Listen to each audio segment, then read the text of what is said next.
শেখ হাসিনা সরকার বারবার দরকার। এই কারণে চান সংস্কার চান তাহলে হ্যাঁ ভোটে গণভোটে অংশগ্রহণ করুন এবং হ্যাঁ ভোট দিন। হ্যাঁ ভোট দিলে আপনি কি কি পাচ্ছেন এটা আমরা বলছি, না দিলে কি কি পাচ্ছেন না এটাও আমরা বলছি।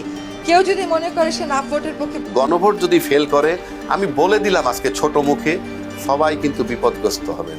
সুপ্রিয় দর্শক বন্ধুগণ, আপনারা সবাই জানেন যে নির্বাচনকে কেন্দ্র করে দেশের মধ্যে চলছে নানা ধরনের উত্তেজনা।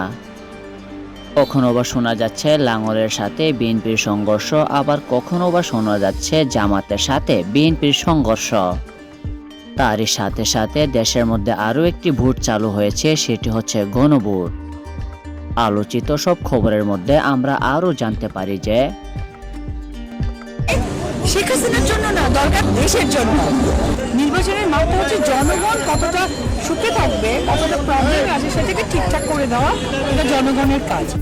আমাদের অবস্থানটা স্পষ্ট। আমরা মানুষকে বলবো যে যদি পরিবর্তন, আওয়ামী লীগ সংবিধানটাকে এমনভাবে ব্লক করে রাখছে, ওটার ভিতরে আপনি ঢুকতেই, আপনি দেখেন না, আমার তো বলার দরকার না, আপনি ঢুকতে পারেন কিনা।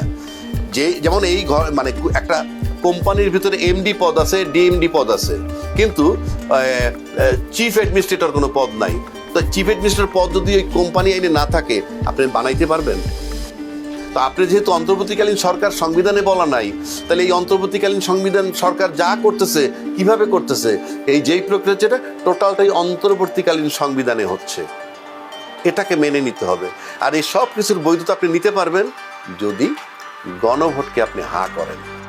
গণভোটের মধ্যে আমরা এটা জানতে পারলাম যে আপনি যদি হ্যাঁ ভোট দান করেন তাহলে কোনো সরকারই 10 বছরের বেশি একটি রাষ্ট্রকে শাসন করতে পারবে না।